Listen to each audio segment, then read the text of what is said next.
Aku ridha Allah sebagai Rabbku. Amalan dari kecil, ternyata itu supaya kita sampai ke makom yang tinggi. Dibaca ini pagi 3 kali, dibaca sore 3 kali. Coba baca sama-sama. Saya langsung ijazahkan ini. Untuk menjadikan jiwa kita menjadi tenang, dari mutmainnah meningkat menjadi radiyah, radiyah menjadi mardiyah, maka caranya adalah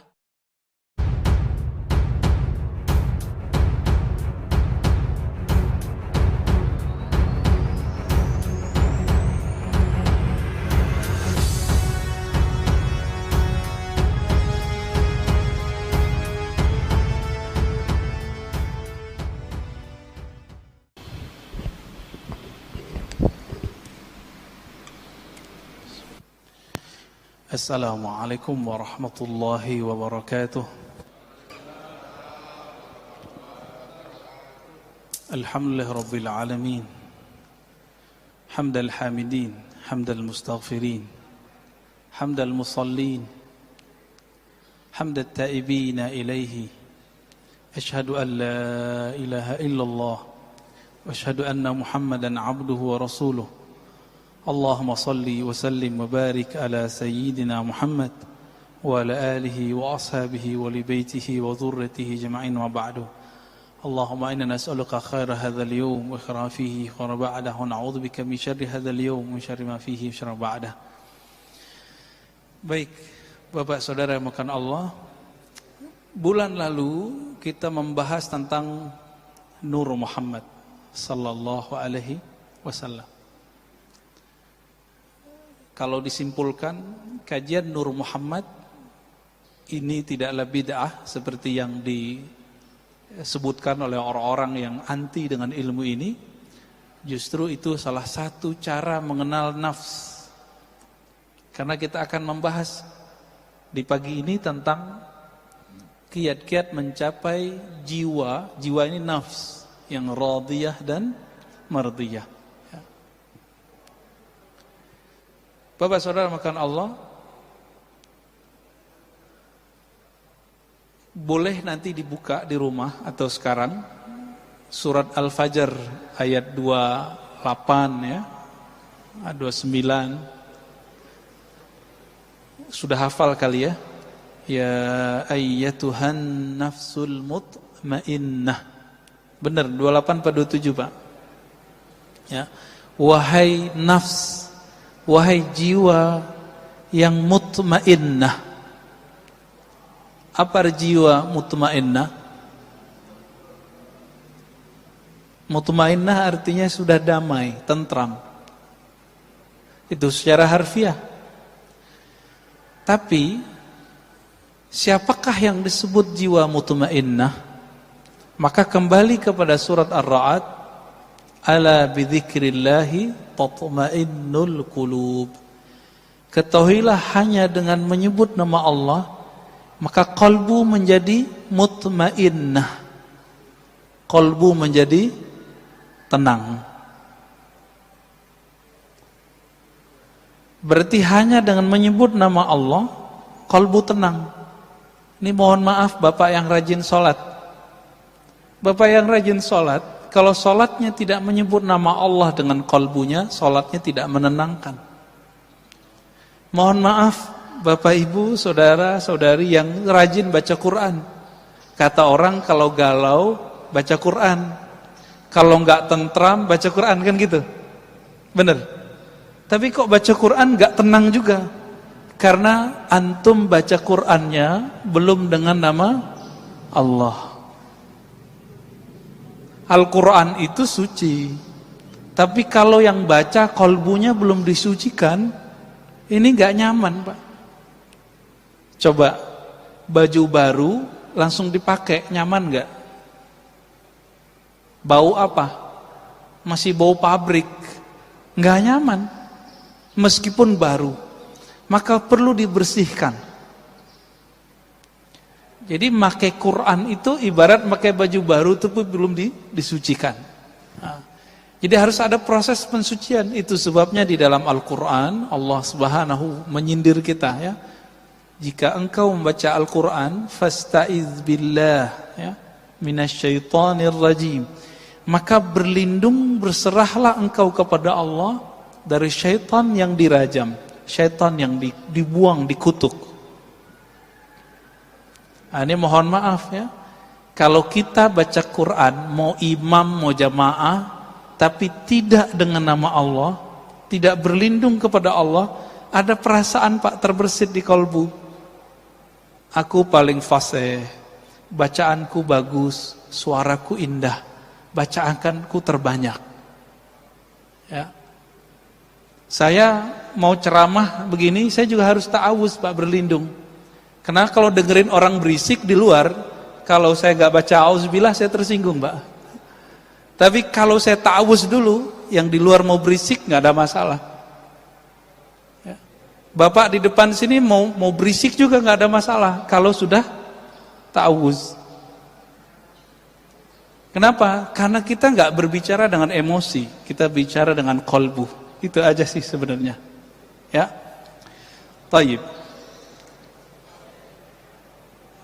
Untuk mencapai radiyah mardiyah, apa arti radiyah?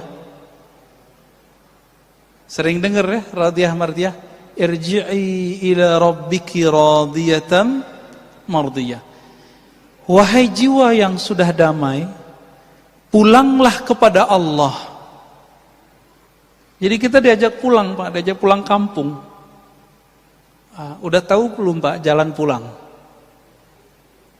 Ini udah tahu jalan pulang belum? Pulang ke rumah? Bukan. Jalan pulang kepada Allah. Coba dengarkan ayatnya. Ya ayyatuhan nafsul mutmainnah. Ini sering kita dengar tapi kita jarang memahaminya. Wahai jiwa yang sudah tenang dengan zikir, irji'i, berpulanglah engkau, pulang kampunglah engkau ila rabbik, kepada Rabbmu, kepada penciptamu, kepada yang meniupkan rohmu. Dipanggil. Kembali ke ya Tuhan nafsul mutmainnah, wahai jiwa yang tenang, pulanglah engkau kepada Allah.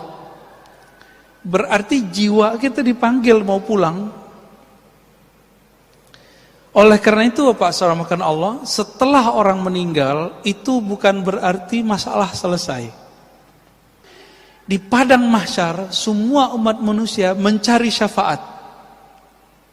Nanti di sorga minta lagi. Ini kita yang paling gampang di padang mahsyar. Siapa yang mereka cari? Dicarilah Nabi Adam alaihissalam.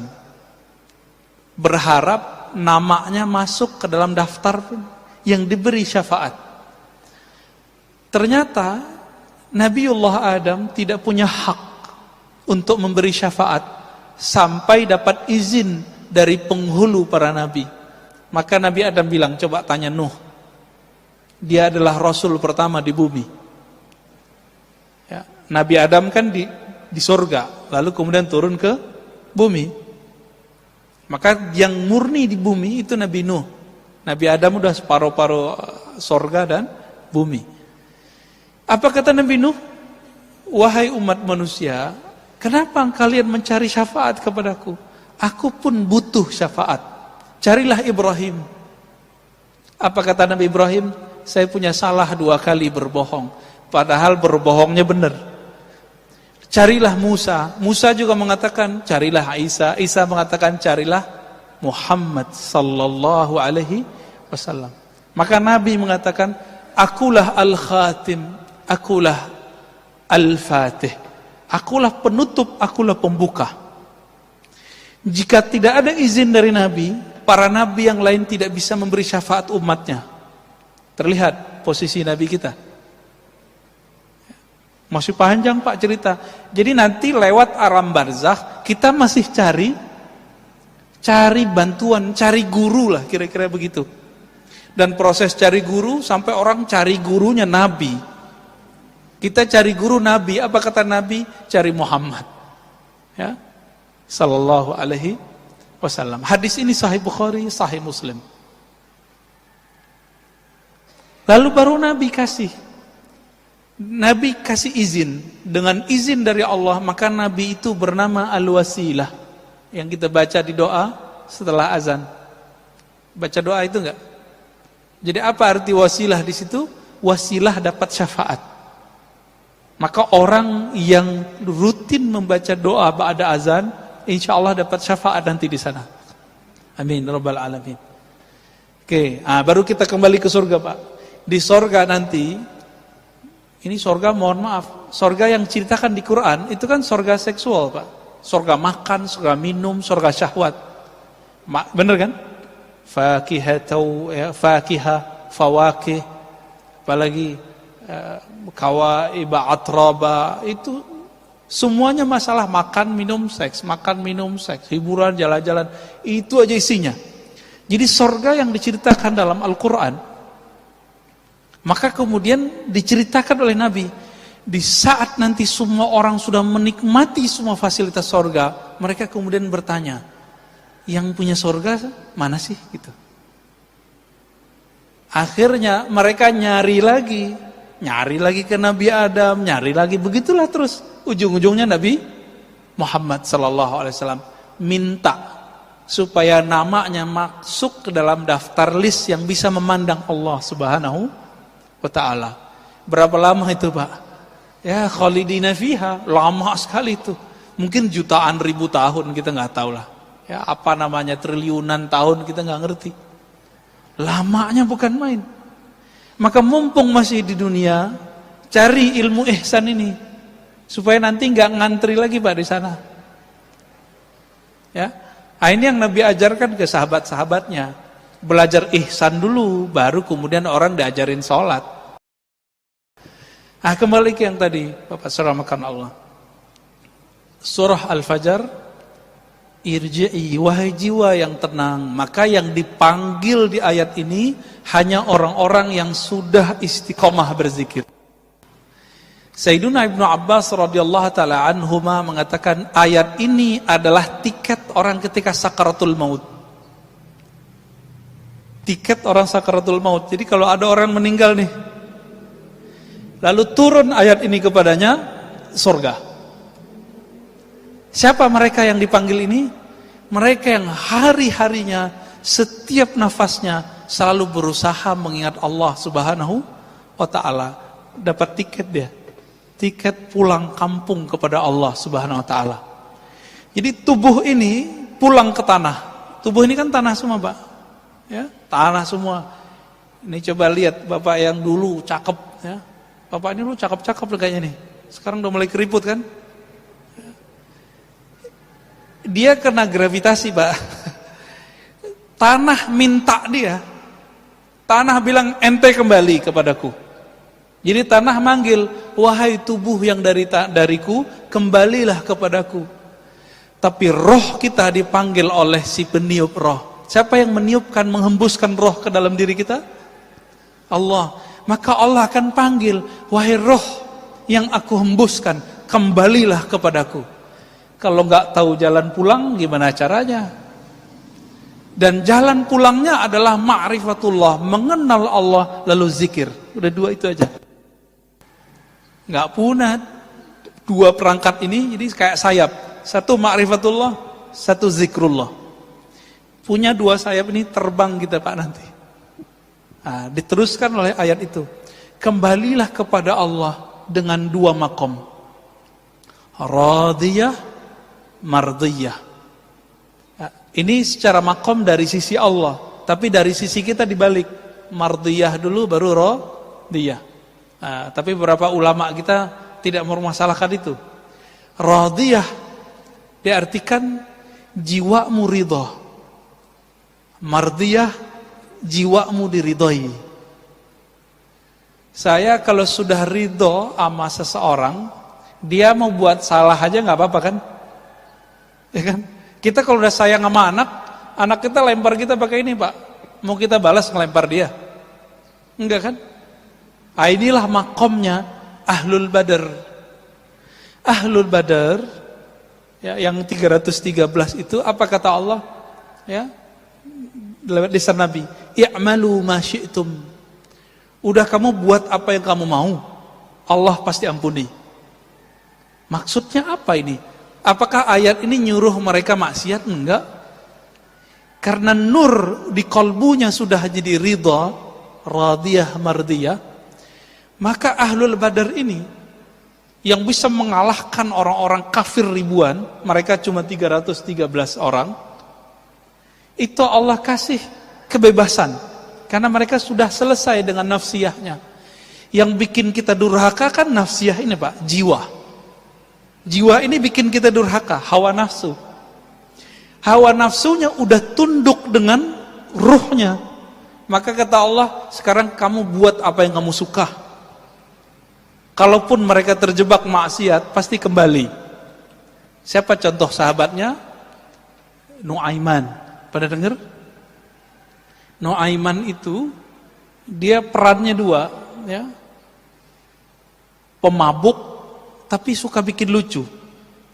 Yang bisa bikin gigi Nabi kebuka dengan senyum dan tertawa cuma Nuaiman. Tapi orang ini Nabi wafat, dia suka mabuk Pak. Di zaman Umar, sahabat-sahabat yang lain bilang, ya Umar, kok ente nggak bunuh aja nih orang gitu. Ya, di satu riwayat dikatakan, hei Umar, kenapa kamu nggak mengutuk orang ini? Apa jawab Umar? La, fa innallaha yuhibbuhu. Ya. Di riwayat lain, fa innahu yuhibbullaha wa rasulahu. Fa innahu yuhibbullaha wa rasulahu. Ya. Dia ini cinta Allah dan Rasulnya. Ya. Atau Allah dan Rasul cinta dia. Gitu. Inilah doanya Abul Hasan Syadzili, guru dari gurunya Imam Notailah pengarang Hikam. Di sini ada kajian kitab Al-Hikam Pak? Belum ya? Pengarang kitab Al-Hikam punya guru namanya Al-Mursi. Al-Mursi punya guru namanya Abul Hasan Syadzili. Apa kata beliau? Ya Allah, jika aku salah, jadikan salahku salah orang yang engkau cintai. Aku sudah engkau cintai, lalu aku terjebak salah. Kira-kira gimana? Dimaafin gak? Dimaafin. Nah, itu maksudnya. Ya. Ini maqam radiyah mardiyah. Radiyah mardiyah. Dia ridha kepada Allah. Lalu bagaimana caranya supaya kita jadi ridha? Caranya tadi yang kita sebutkan Pak. Kenallah Allah, lalu zikrullah. Allah bagaimana yang kita harus kenal? Untuk ridha kepada Allah, maka harus kenal dengan dua sifat Allah. Kudrah, iradah. Masih ingat? Ya. Kudrah, apa arti kudrah? Kekuasaan. Iradah, kehendak. Nah, coba lihat Pak. Allah itu berkuasa melakukan apa saja dan berkeinginan sesukanya. Bahkan Allah itu beriradah, berkehendak buat orang mukmin, buat orang kafir. Jadi kafir mukmin itu kehendak Allah, tapi Allah belum tentu ridho kepada orang yang kafir. Saya mau tanya nih, adakah di dunia sesuatu terjadi tanpa izin Allah? Ya ada. Berarti orang maksiat izin Allah enggak? Izin Allah enggak? Serius? Yakin enggak Pak? Namrud itu izin Allah atau bukan? Fir'aun? Enggak ya? Kalau bukan izin Allah, izin siapa dong? Ya? Emang ada Allah selain Allah? Ada Tuhan selain Allah? Enggak kan? Karena tiada Tuhan yang mencipta, yang berkehendak kecuali kehendak Allah. Maka Ahlus Sunnah wal Jamaah mengatakan tidak semua yang Allah kehendaki itu diridhoinya. Itu sebabnya doanya ahli zikir, wa ridhaka matlubi. Ya Allah, yang kami cari ridhamu.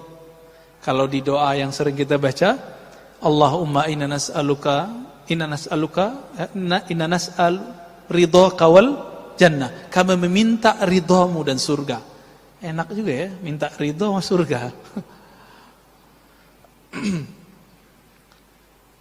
Dalam hal ini Bapak Saudara makan Allah, Kalau kita sudah ngelihat nih keadaan begini, maka di banyak tempat saya nanya, COVID ini kehendak Allah atau bukan? Kehendak Allah atau bukan? Atau kehendak Dajjal? Kehendak Allah. Udah ridho belum kita sama kehendak Allah? Gitu Pak. Banyak sekarang teman kita, mungkin keluarga Bapak Ibu di PHK. Ada yang usahanya stop. Ada yang bangkrut, ada yang nggak bisa bangkit. Ridho nggak? Itu masalahnya. Ya. Selama ini hidup enak, sukses, bisa nabung. Masa cuma dengan setahun ini, terus kemudian mengatakan Allah tidak adil? Ya, berarti pikiran dia nggak adil. Ya. Ini contoh nih Pak, ada orang buat baik sama kita, atau kita buat baik. Saya buat baik ke Bapak deh, 20 tahun. Tahun ke-21 saya nggak bisa buat baik, kemampuan saya berkurang. Bapak mau bilang apa? Bilang terima kasih atau bilang kamu benar-benar jahat, kamu pelit, gitu nggak? Yang mana Pak? Terima kasih udah bantu selama ini, gitu kan seharusnya. Nah, dari awal kita lahir sampai sekarang lebih banyak enak atau enggak? Lebih banyak enak. Syukur nggak? Syukur. Sekarang dikasih COVID, ridho nggak? Ridho. Mudah Pak dilafazkan. Ini ma'rifatnya begitu, ngasih ma'rifatnya begitu. Tinggal nanti dizikirkan. Apa zikir supaya dapat ridho, menjadi hamba yang ridho? Ternyata zikir-zikir yang kita sudah hafal dari kecil itu makomnya tinggi kalau dimaknai. Tapi kalau nggak dimaknai ya sama kayak burung beo. Burung beo baca la ilaha illallah dapat pahala nggak? Handphone kita baca Quran 1 juz masuk surga nggak Pak? Enggak ya? Diputar tuh di YouTube la ilaha illallah 70.000 kali, muter Pak dia 70.000 kali. Apakah dengan begitu YouTube masuk surga? Kan enggak. Terus apa yang membedakan bacaan kita dengan handphone dengan burung beo? Hanya satu. Burung beo membaca meniru. Sedangkan manusia, apakah dia baca meniru atau baca dengan ma'rifat? Dengan memahami dengan baik. Apa yang sering dibaca? Raditu billahi rabba wa bil islami dina wa bi Muhammadin nabiyya. Sudah hafalkan itu? Itu ada di Sahih Bukhari Pak, Sunan Abu Daud. Aku ridha Allah sebagai Rabbku. Amalan dari kecil, ternyata itu supaya kita sampai ke makom yang tinggi, dibaca ini pagi 3 kali, dibaca sore 3 kali, dimaknai. Ya Allah, apapun kehendak-Mu hari ini, aku ridho. Coba dimaknai Pak. Raditu billahi rabba.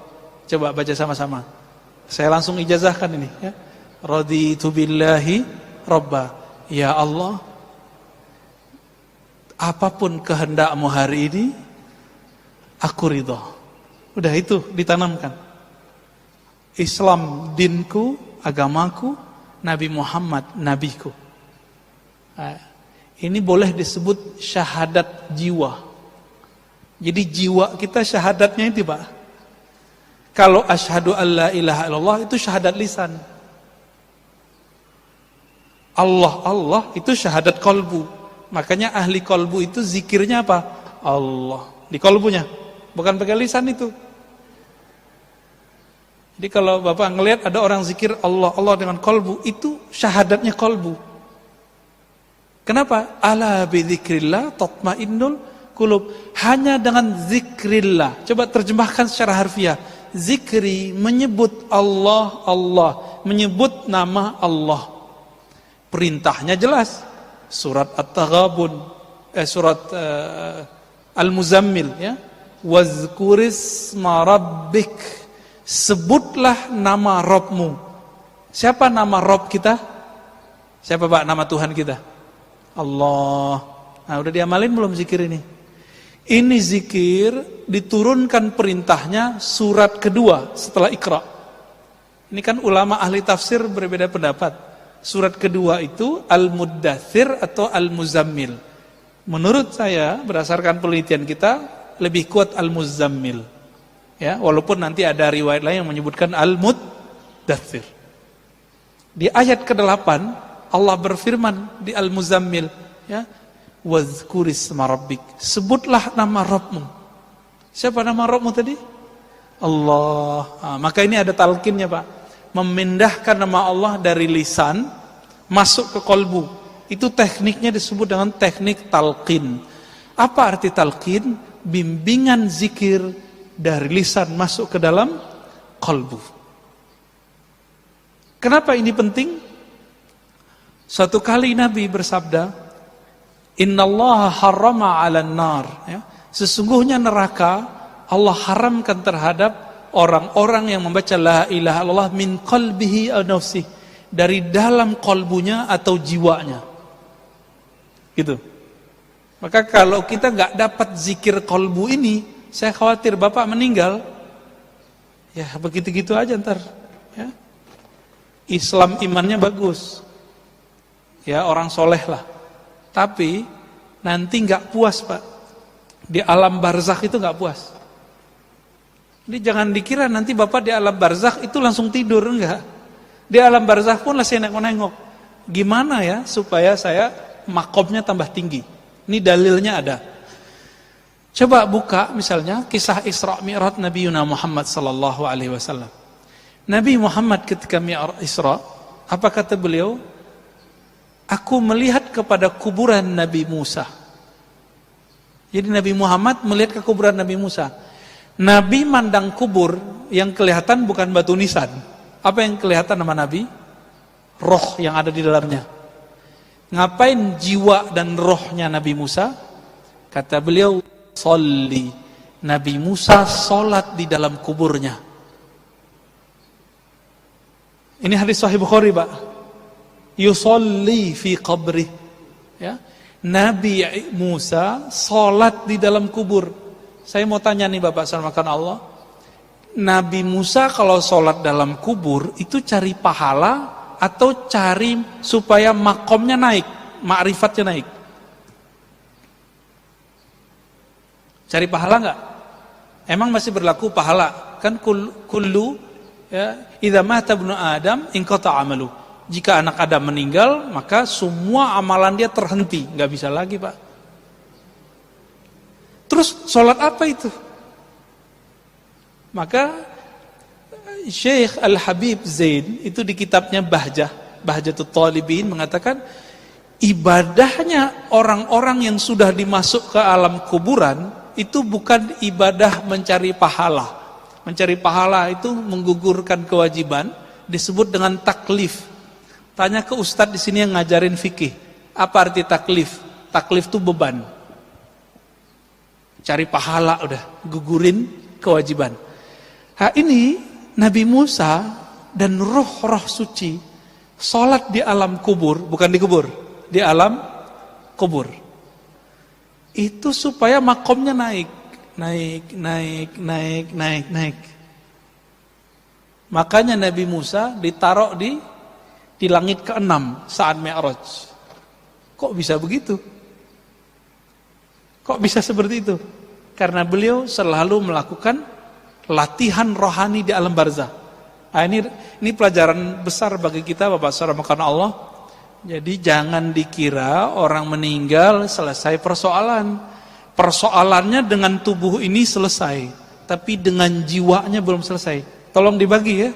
Ada tubuh ini, jasad, ada jiwa, ada akal, ada ruh. Coba diulang, Pak. Satu, jasad. Nih, yang butuhnya makan, butuhnya tidur, butuhnya syahwat. Nah, ini deh, tubuh ini. Yang kedua, jiwa. Yang ego kan di situ, Pak. Nggak mau dengerin orang, maunya didengerin terus. Iya kan? Nggak mau diceramain orang, mau ceramain terus. Ini untuk saya ngomong, Pak. Karena saya banyak ceramah. Nafsiyah itu apa? Ngerasa dirinya lebih dari orang, mandang orang, wah itu nggak ada apa-apanya, gue lebih gitu. Ada perasaan begitu. Nah itu nafsiyah namanya. Ya, merasa ibadah orang samping nggak bener. Nah ini nafsiyahnya main tuh. Jadi juri lagi sholat. Nah hati-hati Pak. Imamnya bagus, wih bagus. Imamnya jelek, langsung protes. Ya. Nanti pengurus yang dijajalin sama mereka ya. Itu imam apaan, ganti. Ya. Banyak yang begitu Pak. Nah, nafsiyahnya main. Nafsiyahnya main. Jadi ini nafsiyah yang kita sebut jiwa. Jiwa inilah sentral dari hidup kita di sini, di bumi ini. Tapi jiwa ini punya perangkat yang menghubungkan dengan kolbu, namanya akal. Akal ini bertahan Pak, nanti ketika kita meninggal, akal ini dikembalikan ke kolbu. Kolbu itulah nanti yang menjawab. Masuk ke dalam kubur, ini berulang-ulang kita sampaikan di banyak tempat. Pertanyaannya apa? Masuk kubur. Kamu S1 apa S2? Gitu gak? Sholatmu 1000 rakaat, kamu tahajud, begitu gak? Ada pertanyaan gitu gak Pak? Enggak ada. Pertanyaan mungkar nakir apa? Mau imam masjid yang masuk kubur, mau jamaah yang masuk kubur, mau preman, mau siapa, masuk kubur pertanyaannya sama. Man Rob buka. Siapa Robmu? Itu password tuh, lagi nanya, kamu tahu nggak jalan pulang? Itu maksudnya. Nggak bisa diapalin Pak. Coba diapalin. Siapa Tuhanmu? Jawabannya apa? Allah. Coba aja. Nanti coba hidup susah atau hidup senang. Orang banyak hidup susah kembali ke Allah, tapi hidup senang lupa sama Allah, itu lebih banyak. Benar gak? Ya. Jadi kita dikasih mainan enak, lupa. Dikasih mainan susah, ya ngomel-ngomel kepada Allah, ya. Tapi sholatnya nambah gitu. Bagaimana orang begini kalau masuk ke kubur bisa jawab, Rabbku Allah? Gak mungkin. Gak mungkin Pak. Itu sebabnya kita kasih tahu di akhir zaman ini jangan mengandalkan sholat banyak, belum tentu diterima. Jangan mengandalkan banyak baca Quran, belum tentu diterima. Tetaplah sholat, tetaplah baca Quran, tapi jangan belagu sama amalan itu. Masih ingat Nabi ngomong apa? Kamu masuk surga bukan karena amalmu, masih tahu ya? Hadis Bukhari. Terus apa kata Nabi? Aku pun masuk surga bukan dengan amalku, tapi dengan rahmat Allah. Rahmat Allah itulah kunci dari ma'rifatullah. Kalau ada murid di kelas, ada yang guru nggak nih? Kalau ada murid di kelas, dia agak bandel dikit, tapi cerdas Pak. Agak nyeleneh dikit, cerdas. Itu disayangi guru nggak? Disayangi guru walaupun dia nyeleneh-nyeleneh dikit. Tapi ada yang rajin, diem aja, ditanya diem, disuruh ke depan nggak mau, nggak dikenal Pak sama guru. Itu baru di dunia, apalagi di akhirat. Maka orang rajin ibadah, kalau dia nggak tahu tujuan ibadahnya, yang capek nanti nafsiyahnya, jiwanya ini. Ya. Jadi Bapak salamkan Allah melanjutkan kalimatnya. Irji'i ila rabbiki radiyatan mardiyah fadkhuli fi ibadi. Maka bergabunglah kamu, joinlah kamu dengan hamba-hambaku, budak-budakku, kekasih-kekasihku. Itu. Siapa kekasih-kekasih Allah? Jika orang ini sudah bergabung dengan kekasih Allah di dunia, nanti ketika masuk alam barzah dipertemukan dengan mereka. Jadi jangan dikira masuk alam barzah ya kita sendiri-sendiri doang, belum tentu. Jika dia ahlullah, kekasih Allah, nanti dia dikumpulkan dengan orang-orang yang hebat. Ya, VIP namanya. Irji'i ila rabbiki radiyatan mardiyah fadkhuli fi ibadi wadkhuli jannati. Kalau sudah begitu baru bisa masuk surgaku. Dan maka Nabi mengatakan, idza marartum biriyadil jannah, jika kamu mampir ke kebun-kebun surga, farta'au, maka petiklah. Lalu sahabat bertanya, wahai Rasulullah, apakah itu kebun surga? Lalu Nabi menjawab, hilakud dzikr, lingkaran-lingkaran zikir. Lingkaran zikir ini artinya dua. Satu, beneran zikir. Jadi dipikir-pikir, Orang yasinan di Indonesia itu lingkaran zikir bukan? Tahlilan, itu zikir nggak Pak? Zikir. Tapi sekarang dibid'ahin ya. Bener ya? Orang ini paham nggak sih yang membid'ahkan? Bahwa taman surga salah satunya baca yasinan berjamaah, al-mulk berjamaah, zikir berjamaah.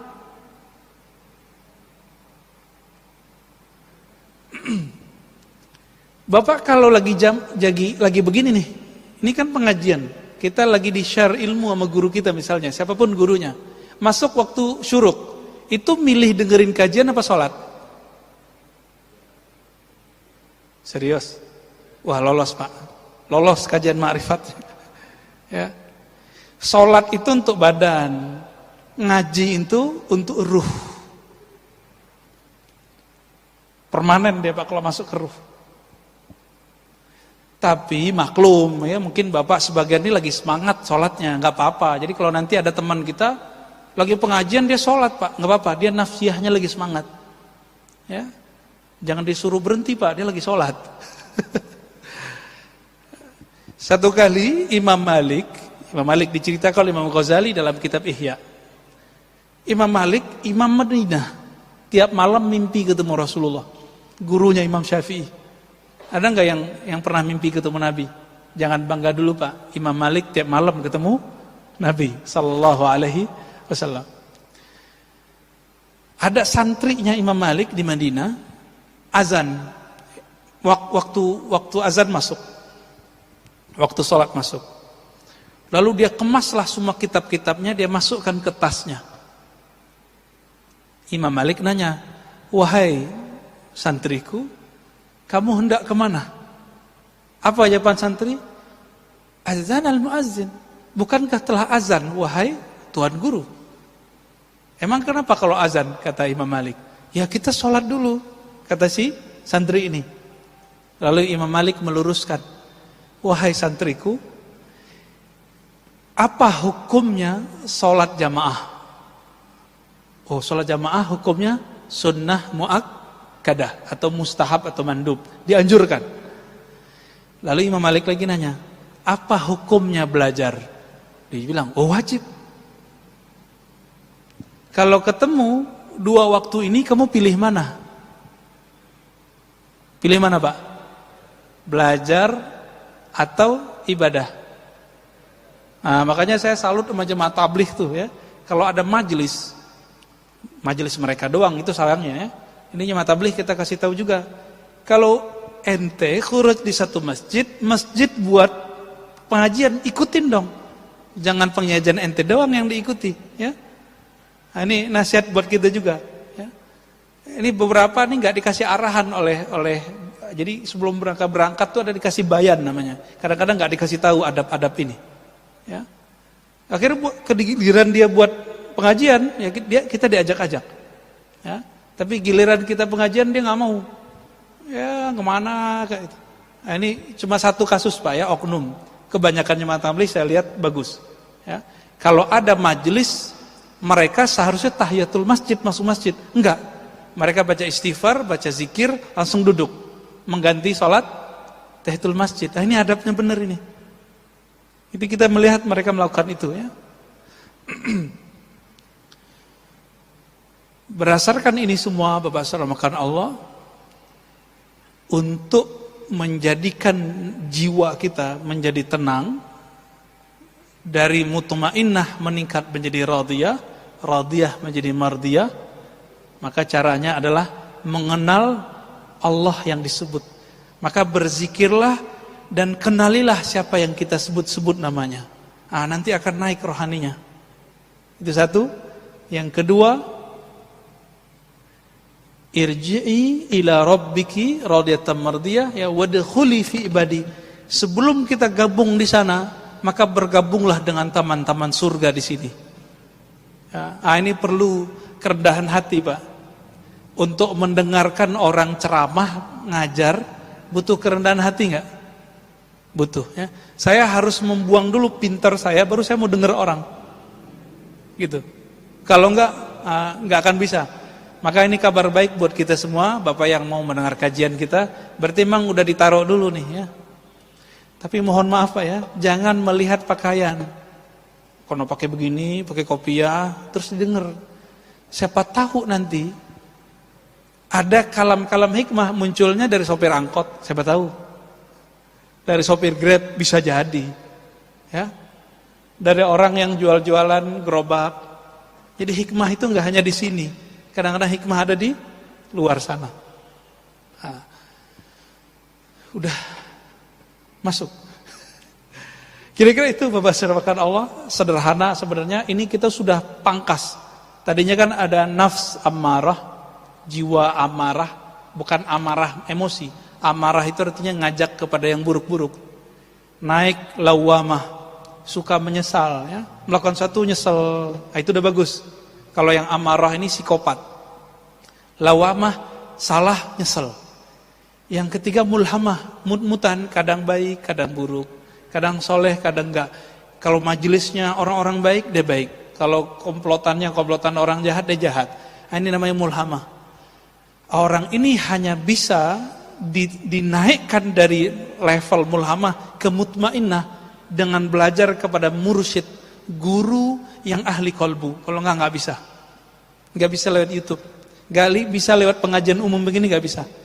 Dia harus punya dokter rohani yang menghantarkan dia dari penyakit mulhamah menjadi jiwa yang sehat bernama mutmainnah. Nah, nanti dikasih itu sama gurunya. Ya, amalkan zikir ini, ngaji sifat ini, belajar nama Allah ini. Nanti akan bertahap.